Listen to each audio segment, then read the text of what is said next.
जुड़े अंतर्राष्ट्रीय महत्व के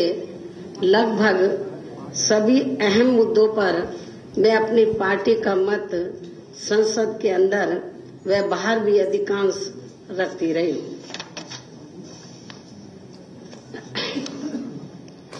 परंतु श्री नरेंद्र मोदी के नेतृत्व वाली केंद्र की एनडीए सरकार के लगभग 3 महीने पूरे होने पर वह उत्तर प्रदेश में सपा शासन काल के अंतर्गत लगातार खराब एवं दयनीय होती जा रही जनहित व विकास के कार्यों की स्थिति, सांप्रदायिक दंगों के कारण बद से बदतर होती जा रही सांप्रदायिक सौहार्द की स्थिति आदि सभी के कारण उत्तर प्रदेश में चल रही संवैधानिक व्यवस्था के परिप्रेक्ष्य में प्रदेश में नए राज्यपाल की नियुक्ति के बाद ये मेरी पहली प्रेस कॉन्फ्रेंस लखनऊ में हो रही है और इन सब मामलों में कुछ कहने से पहले मैं केंद्र की भाजपा सरकार के बारे में ये कहना चाहूंगी कि केंद्र में भाजपा के नेतृत्व में बनी एनडीए की नई सरकार के आने के बाद यहाँ देश की ताजा राजनीतिक, आर्थिक व सांप्रदायिक स्थिति के बारे में जो आम दृष्टिकोण है वह यह है कि प्रधानमंत्री श्री नरेंद्र मोदी की सरकार के शुरू के लगभग 3 महीनों का शासनकाल अब उन लोगों को भी धीरे धीरे मायूस व निराश करने लगा है जिन्होंने बड़ी भारी उम्मीदों व आशाओं के साथ बड़े जोश व लगन से उन्हें सत्ता में बैठाया है। इसी कारण देश की आम जनता का बदला हुआ नजरिया देखकर भाजपा के घोर समर्थक लोग भी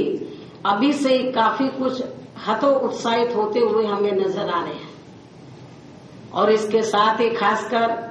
एनडीए गठबंधन के प्रमुख दलों के लोग भी अब श्री मोदी सरकार को जनता की उम्मीदों पर खरा उतरने के लिए और थोड़ा और समय दिए जाने की वकालत करने को मजबूर होते हुए भी हमें नजर आ रहे हैं। जबकि लगभग 3 महीने का शासनकाल और वह भी एक पूर्ण बहुमत वाली केंद्र की सरकार के लिए अपने सभी वायदों को पूरा करने व अच्छे दिनों की शुरुआत करने के लिए भी कम नहीं बल्कि काफी होता है। अर्थात श्री मोदी सरकार द्वारा जनहित के खास प्राथमिकता वाले चुनावी वायदों को, जिसमें गुजरात की तरह पूरे देश में 24 घंटे बिजली देने व पेट्रोल, डीजल, रसोई गैस एवं बिजली आदि के दाम घटाने तथा महंगाई को कम करने के साथ ही देश के सभी बेरोजगार युवकों को रोजगार देने, भ्रष्टाचार एवं देश व विदेशों में जमा काले धन पर अंकुश लगाने, गरीबों को घर व रोटी रोजी के साधन एवं सभी को सस्ता न्याय उपलब्ध कराने, किसानों को सस्ता खाद, बिजली, पानी, बीज व अन्य और जरूरी सुविधाएं देने, देश भर में बंद पड़े कारखानों को पुनः चलाने व छोटे बड़े उद्योगों को जरूरी सुविधा उपलब्ध कराना आदि ये वायदे प्रमुख थे। इतना ही नहीं बल्कि देश की अर्थव्यवस्था को भी पटरी पर लाने के साथ ही अनेकों और भी अनगिनत वायदे किए गए थे, जिन्हें भी पूरा करने के लिए अभी तक भी कोई ठोस व प्रभावी कदम उठाने हेतु कोई खास रूपरेखा व रोड मैप आदि भी तैयार नहीं किए गए हैं, जिससे देश के वातावरण में नई उम्मीद की जगह पुरानी मायूसी का माहौल अब धीरे धीरे या फिर से बनना शुरू होने लगा है। और जहां तक भाजपा के केंद्र की सत्ता में आने के बाद से देश की सांप्रदायिक स्थिति का लगातार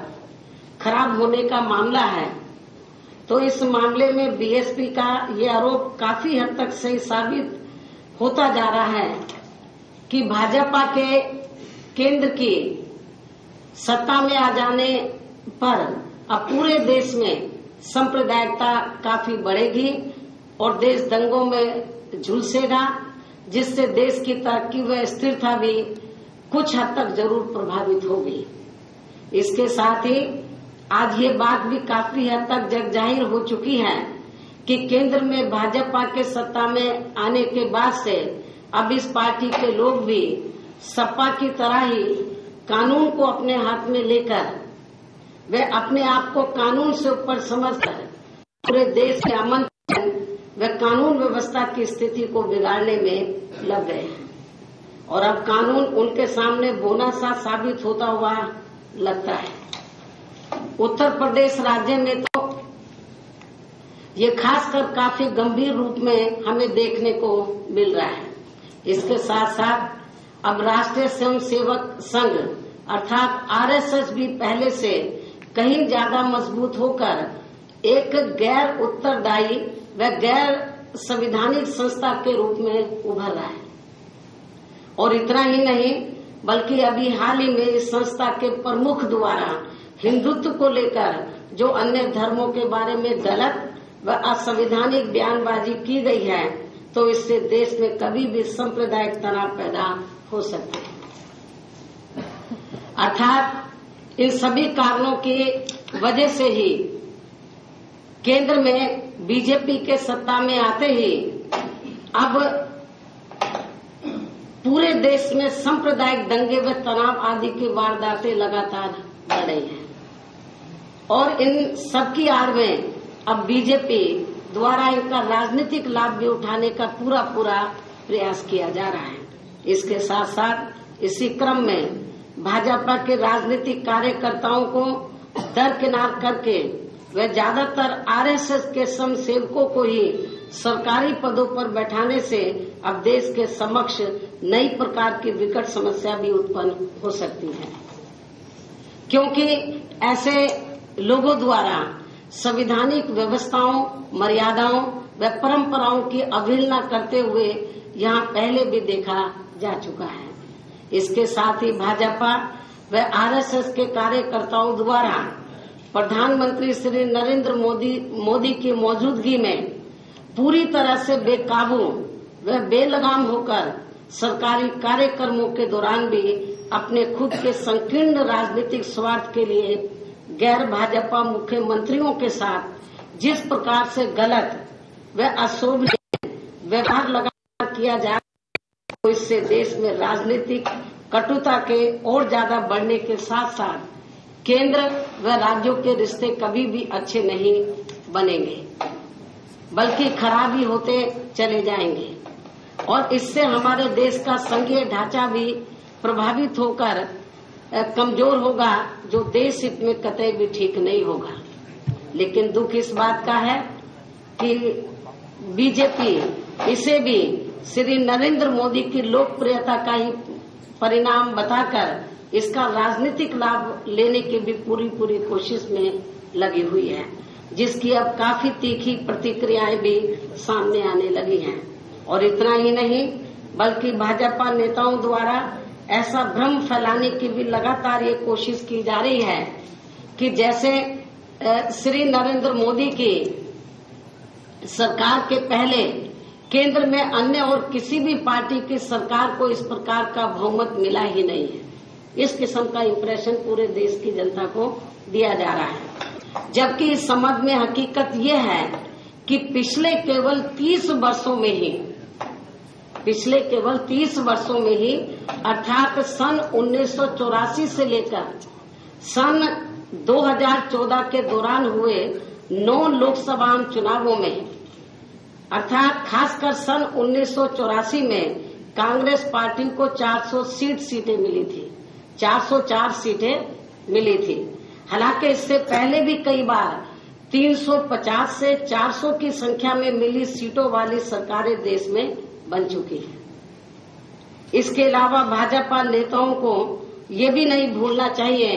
कि इन्हें इस बार 16वीं लोकसभा के हुए आम चुनाव में भले ही पूर्ण बहुमत की सीट संख्या जरूर प्राप्त हो गई हो, परंतु उन्हें पूरे देश में वोट केवल 31% ही प्राप्त हुए हैं, जिसका साफ अर्थ यह है कि इस चुनाव में बीजेपी द्वारा हर प्रकार के हथकंडे अपनाए जाने के बावजूद भी इस देश के लगभग 69% वोटरों ने भाजपा व श्री नरेंद्र मोदी को पूरी तरह से नकार दिया है। इसके साथ ही इस मामले में भाजपा को ये बात भी जरूर याद रखनी चाहिए कि देश की ये पहली सरकार है कि जिसे इतना कम वोट प्रतिशत मिलने के बावजूद लोकसभा में पूर्ण बहुमत मिल गया है और उनकी सरकार बन गई है। जबकि सन 1977 में भी जब देश में कांग्रेस पार्टी द्वारा इमरजेंसी लगाए जाने के विरोध में सभी प्रतिपक्ष एक होकर चुनाव लड़े थे, तो तब उस वक्त बीएलडी को 295 सीट और 41.32% मत मिले थे। इसलिए इन सब तथ्यों को ध्यान में रखकर भाजपा को अपनी ये गलतफहमी जरूर दूर कर लेनी चाहिए कि देश की बहुमत जनता व वोटर उसके साथ हैं। ये जो उनके दिमाग में ये गलतफहमी है, इसको दूर कर देना चाहिए। अर्थात देश की लगभग 2/3 जनता अभी भी भाजपा की गलत, संकीर्ण व विभाजनकारी नीतियों को पूरी तरह से नकारती है।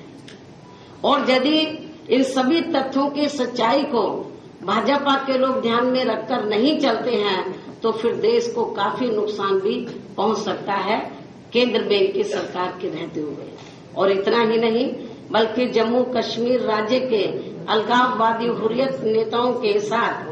भारत में पाकिस्तान के उच्च आयुक्त द्वारा नई दिल्ली में तय की गई मुलाकात का विरोध करते हुए श्री नरेंद्र मोदी सरकार ने दिनांक 25 अगस्त को इस्लामाबाद में होने वाली विदेश सचिव स्तर की वार्ता को भी दिनांक 18 अगस्त को रद्द करने की घोषणा कर दी है। इसकी जानकारी आप लोगों को भी है। जबकि हमारी पार्टी को श्री नरेंद्र मोदी सरकार का ये कदम कूटनीतिक कम और राजनीति से प्रेरित ज्यादा लगता है, क्योंकि भाजपा नेतृत्व को ये लगता है कि इस प्रकार का कदम उठाने से जम्मू कश्मीर राज्य में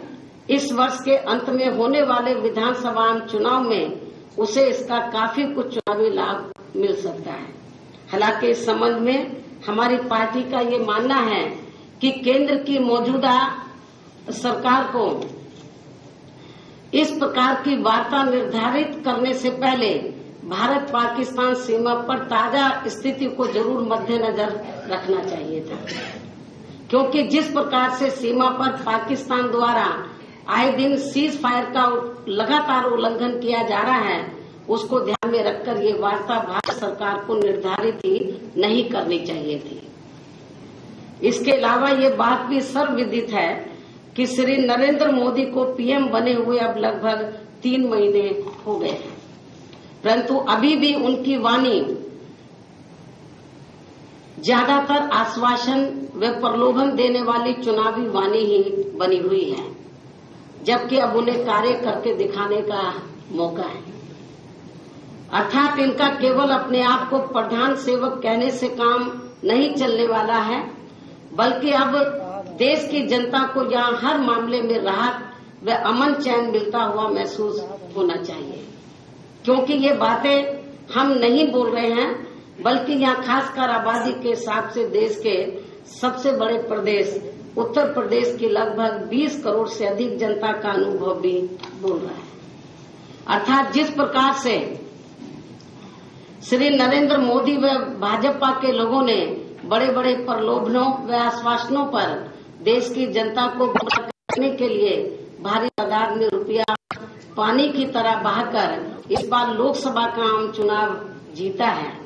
ठीक उसी प्रकार से उत्तर प्रदेश में समाजवादी पार्टी ने भी सन 2012 में यहाँ विधानसभा का आम चुनाव जीता था। लोकसभा का आम चुनाव जीता है, ठीक उसी प्रकार से उत्तर प्रदेश में समाजवादी पार्टी ने भी सन 2012 में यहाँ विधानसभा का आम चुनाव जीता था। और अब यहाँ कानून व्यवस्था व जनहित एवं विकास के मामले में जो अत्यंत दयनीय स्थिति व जंगल राज का माहौल पूरे उत्तर प्रदेश में हर स्तर पर व्याप्त है और जनता में उसके खिलाफ जो काफी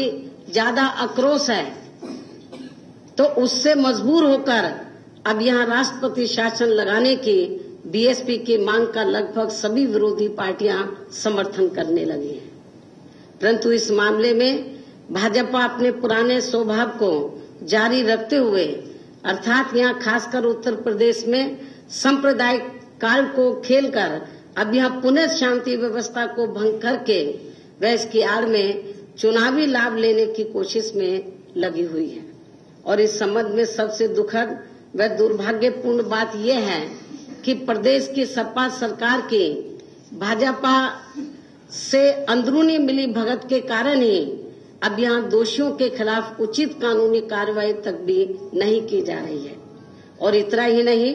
बल्कि उत्तर प्रदेश में भाजपा व सपा में आपसी मिली भगत का ही ये नतीजा है